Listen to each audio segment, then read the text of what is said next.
Mame Cheikh naka nga gisee tolluwaayu musique arabe démb ak tolluwaayu musique arabe tey. ah tolluwaayu musique afro-arabe démb ak tey de tolluwaayu musique afro-arabe démb ak tey démb ndorte la métti woon na mais tey ñoo ngi gis avancement mi ngi am ndax Cheikh Seydi Mouhamadul Moustapha Sy al Mourchidul Aam hafizahullahu wa ayyadahu wa ra'aa laal mos a dégg mu ne mag ki ñuy wax ne lu yokkuwul dafay wàññeeku. léegi nag musique afro-arabe ñi ci nekkoon démb xam nañ ne démb métti woon na trop démb quelques orchestres ñoo fi nekkoon mais tey plus de 30 orchestres ñoo fi nekk. léegi yokkute boobu nag dafa am lu mu war a jur parce que buñ ne musique arabe tey matériel yi ñu am di ko jouer amuñ ko woon démb mais est-ce que originalité bi woon démb ñu ngi fi ba tey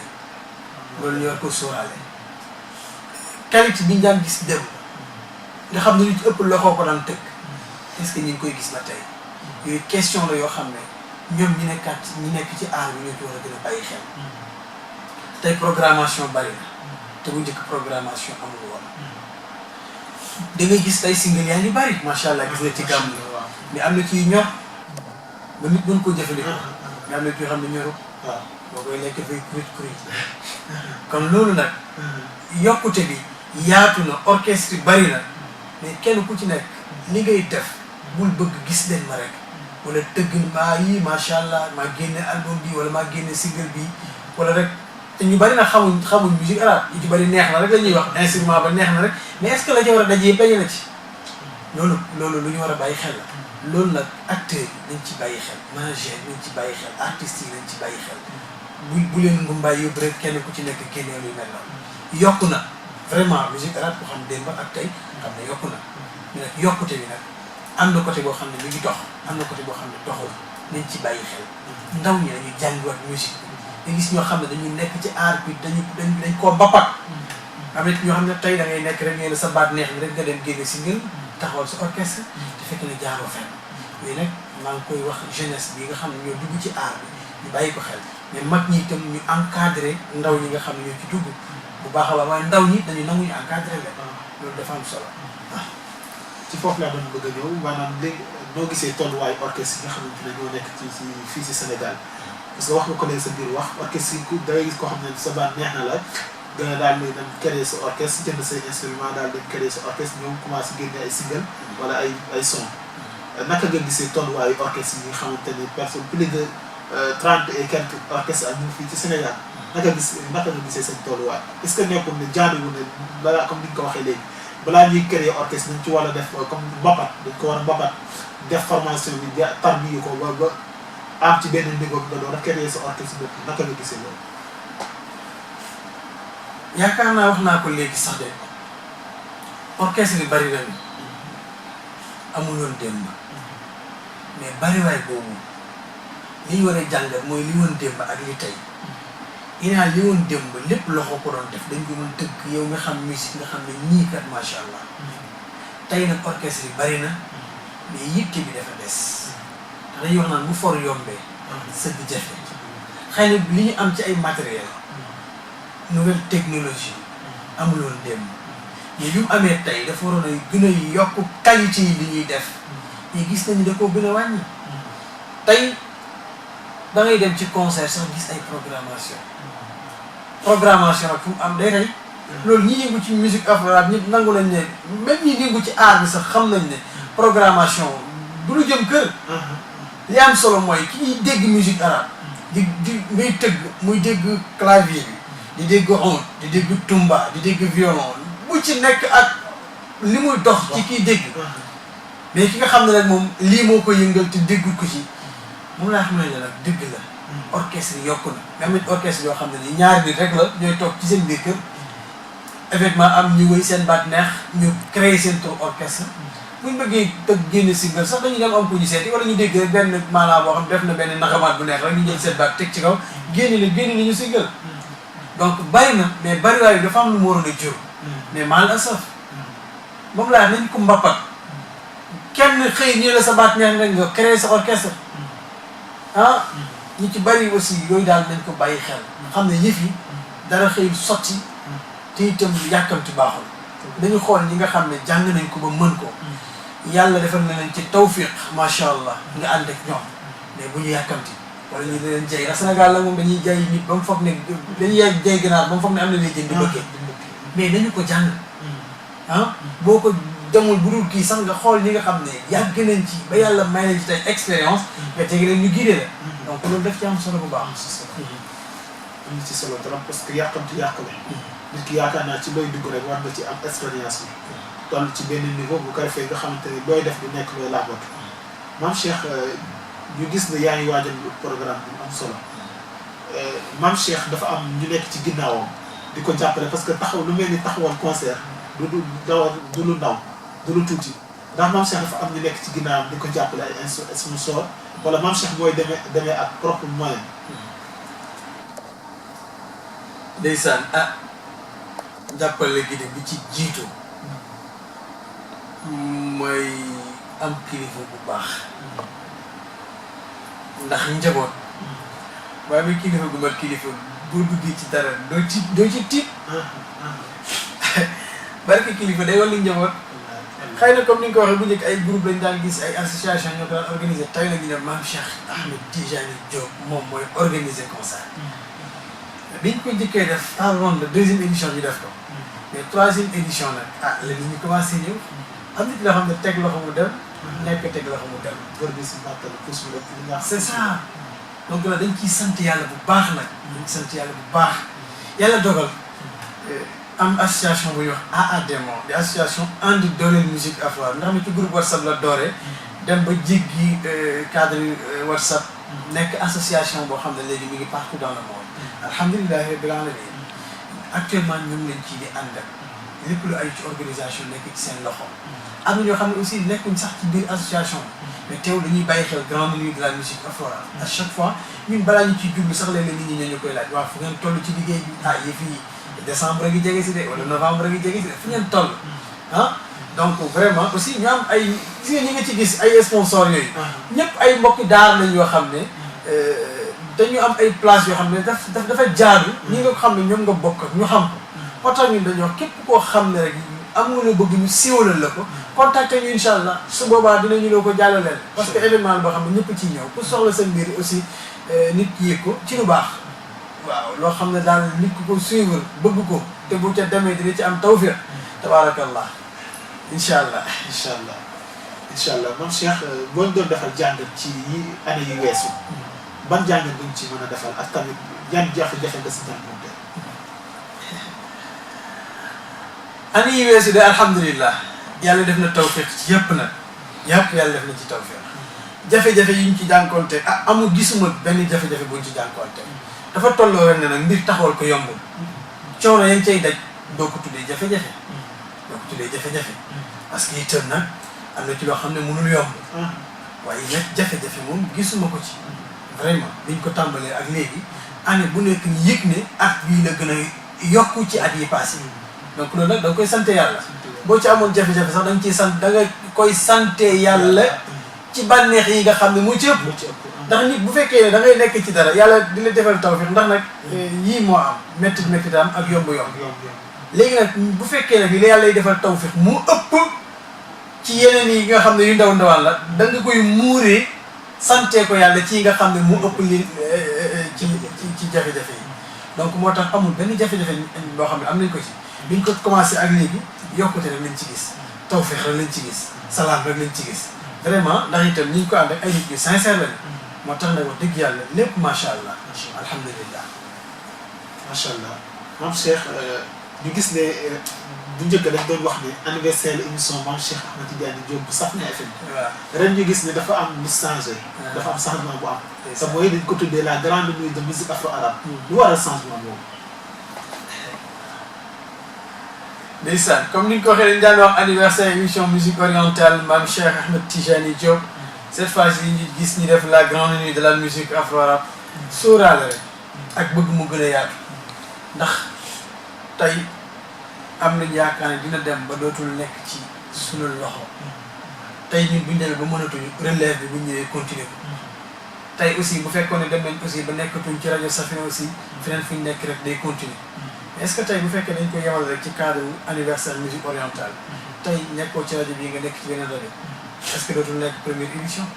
est-ce que tey bu fekkoon da nga xëy nekkatoo ci rajo te bëgg nga ko mu continuer est-ce que day nekk anniversaire émission musique orientale non non mais bu fekkee ne fekk mi ngi nekk grande nuit de la musique afro chaque année mën nga ko organiser moo xam nga nekk ci rajo moo xam nekkuloo ci rajo ñi ngi ko seq ak buñ bëggoon continuer dañuy maintenir nom bi rek ñuy grande nuit de la musique afro bëgg mu yaatu rek bañ a nekk loo xam dañ koy tënk ci benn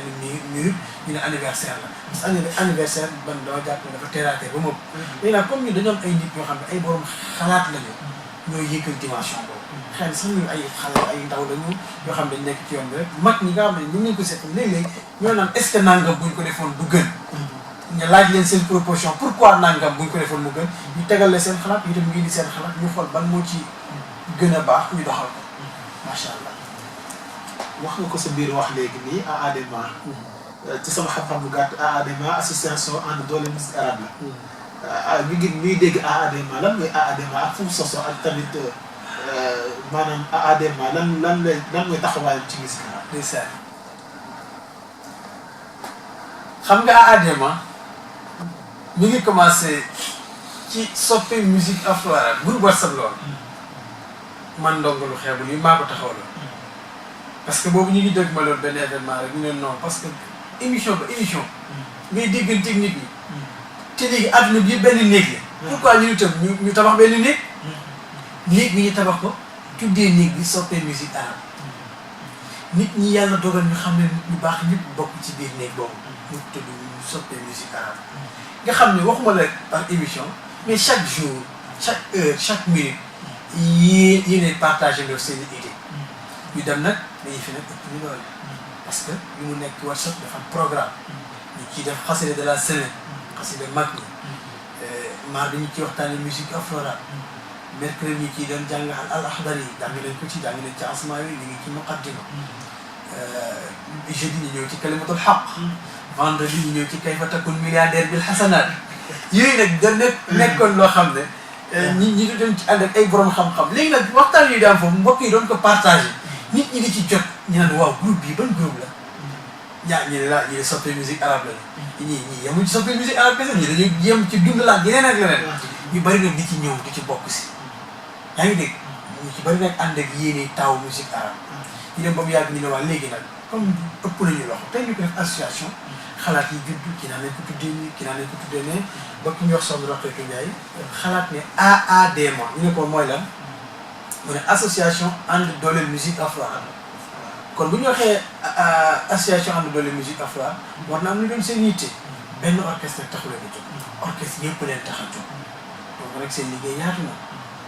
ñu ngi fi tey am na ci orchestre yoo xam ne génne album dañ leen di woo ñu jël seen album jaay ko bu dee concert la boo bëggee ñu taxaw la dañ lay taxaw lépp loo xam ne orchestre bëgg na ñu taxaw ko te ba ci yow ngay organiser sax te amuloo ñu la taxaw ci wàllu organisation boo leen contacter dañuy ñëw ànd ak yow taxaw la lépp daal loo xam ne nit ki ñu ngi ci cadre musique afro-arabe te soxla leen ci boo leen cooy ñu ànd ci mu nekk association boo xam ne aussi association la bu am solo boo xam ne ñu ngi liggéey ci cadre musique afro-arabe bu yaatoo yaatu vraiment ñun événement bi ñu koy soog a door métti woon na ci ñun métti woon na mais vraiment buñ ci tegee seen loxo ak léegi yëg nañ ne daal bii fi mu ngi gën a am solo daal vraiment waaw Mouhamed Moudirou Ndaw mooy président bi soxna Fatou Bintou Niang mooy présidente bi ñu nekk ay jàmbaar nag macha allah. Mame Cheikh gis nañ ne programme bi événement bi dañ ci jokkoo ak ay orchestre maanaam ay orchestre da ci lëkkaloo orchestre yooyu noonu seen maanaam seen concert bi nga xam ne ñu koy taxawal orchestre yi dafa nekk orchestre yoo xamante ne da ngay xool ne gis na ni seen répertoire nekk na lu la neex wala naka ngay tànn orchestre da nga xool ne orchestre bi neex na la wala seen répertoire nekk na lu la neexee nga daal di jël leen pour ñu jouer la wala naka ngay tànn orchestre. ndeysaan jërëjëf maanaam chaque année rek waxtaan lay doon dañu am benn staff boo xam ne buñ jógee ci biir rek laata la ñuy jógee ci biir sax ñu ngi waxtaan di xalaataale édition bi moo tax man damay faral di wax bii ñu jëm suñuy bët jéggi na bii ñu ngay xalaat ba ca toppaat parce que noonu la ñuy liggéey mais dañuy waxtaan ñi naa ren de nañu jël Tawfekh xel yëpp dëppoo ci ñi naa wala non nañu xool beneen orchestre wala ñu ne nangam ñu waxtaanee ba jublu ci xalaat ñu xool ne bii moo gën a placé pour ñu jël ko ñu dem def suñu équipe dem toog ak chef d'orchestre bi manager bi ñu toog ak ñoom waxtaan ak ñoom ne leen dañu bëgg a tëgg concert yaa ngi dégg waxuñu playback concert la ñu wax dafay am entrée groupe la ñu soxla ay répétition yu baax ndax ay nit a fay ñëw niveau international fu ne la nit di jógee kon bu nit ñëwee war nañ leen di jouer loo xam ne nit ñi dañu kontaan ba beneen yoon ñu teew ñun de mën nañ laa tëggalee nangam seen cachet boo ko defee yow comme yaa ngi organisé xam nga ndax lañ la proposé mën na nekk wala mënul nekk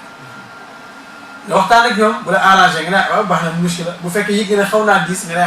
da ngeen def nangam ngeen waxtaan rek bu juboo ci kàddu fekk yow jàpp nga date avant ngay dem yaa ngi dégg noonu lay demee waxtaan la bu juboo vraiment aussi biñ ko dooree ak léegi orchestre buñ ci mës a dem juboo nañu ak yow joué nga te avant nga fay jógee nit ñi kontaan nañu kon nag noonu la demee macha allah.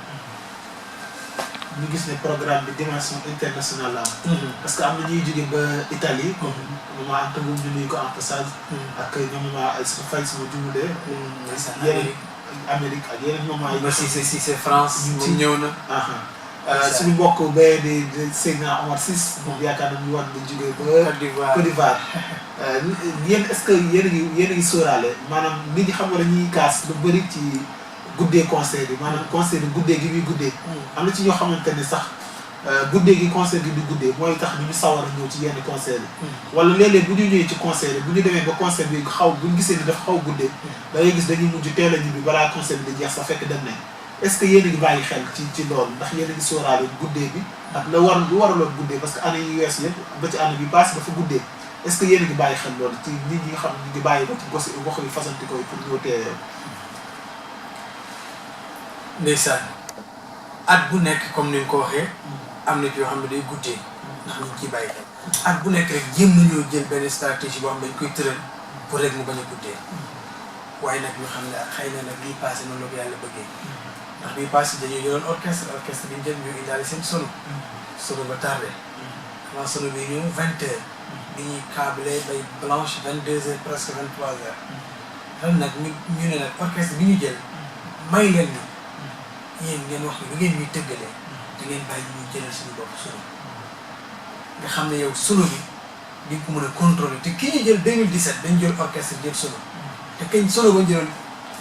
16 heures yi egsi na yaakaar boobu leen amaat ci moom ren orchestre bi ñu fekkatu Tawfekh ñu leen may leen ñu rek ñu jël sono boo xam ne kii ñu jël ñu ngi Parcelles Assainies respecté na li muy def te sono baax na ndax programme sono moo ko yor moo tax nag ñu jël ko nga xam ne jàmbaar la ci cadre ci liggéey macha allah ñu ngi ciy bàyyi xel nag sono bi gëm naa du tardé orchestre bi gëm naa du tardé nit ñi nag laay xalaat ba xam ndax dinañ teel a ñëw la dégg ndax itam balaa ngay joué da ngay gis koo joué maa ngi woo ñëpp parce que mise en place 19 heures la ñuy def maa ngi ñaan ñëpp mu fekk leen fa incha allah su boobaa ñu teel a joué teel a ñibbi kenn bañ a guddee incha allah waaye nag Sénégal da nga naan da nga naan 19 heures ñu gaa ñi nekkuñ fa de. boo ne kenn nekku fa kay te yow nekkoo fa kenn du fa de. kenn du fa nekk. nañu kon nag heure bi daal bu ñu ko respecté rek ñu teel a commencé incha allah. ci foofu laa doon bëgg a ñëw wax nga ko léegi maanaam mise en place bi. nga baal ñu fàttali ñu naan bis bi kañ la ak ban lieu lay amee. mise en place moom wax nga ko. mais ban lieu la bis bi di amee ak tamit bis bi kañ la. ak billet tamit ku ci bëgg a am mooy def ba am ko parce que concert bi jege si na. une semaine moo si des. kon ñi nga xam ne dañoo war a ñëw ci concert bi te bëgg a am ci billet yi. tey laajte fan lañ mën a jaar pour am ci billet yi naka lañ mën a def. ndeysaan li ci des sax matatul une semaine. ñëw na ba noppi. bés baa ngi bii samedi. samedi le 23 novembre kon ñëw na ba noppi. kon matatul une semaine. ñu ngi koy defee ca mairie bu Parcelles Assainies ci biir mairie bi. mairie bu Parcelles.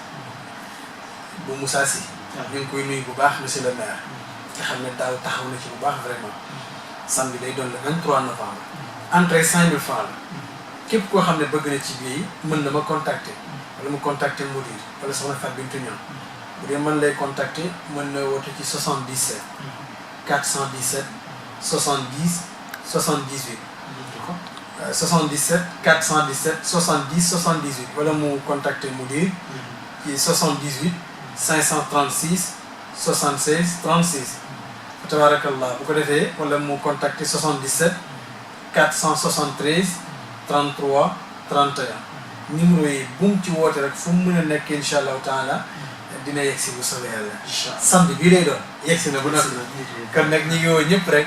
ci événement boobu mooy grande nuit de la musique afro-arabe. Firqatu Tawfiq nag dafa nekk orchestre bu am solo. ndax ñu ngi ci seen 41 ans presque. 41 ans yoo xam ne. ñu ngi koy liggéey ci cadre musique afro-arabe te ku xam Firqatu Tawfiq bu ne jaahi wa salaam xam ne def nañu lu nekk ci cadre musique afro-arabe. donc nag événement bi événement la boo xam ne dañu ci bëgg gën a wanewaat orchestre bi. parce que itam du orchestre bu ndaw. orchestre la boo xam ne kenn dootu ko présenté ci milieu afro-arabe. Ummul Firaq macha allah ndax itam li mu daj. beneen affaire la de. kon nag ñi ngi woo ñun ñëpp incha allahu taala fu waay mën a nekk nag. ñu ngi lay woo ci journée bii nga xam ne mooy grande nuit de la musique afro-arabe vraiment fu waay mën a nekk nag incha allah. incha allah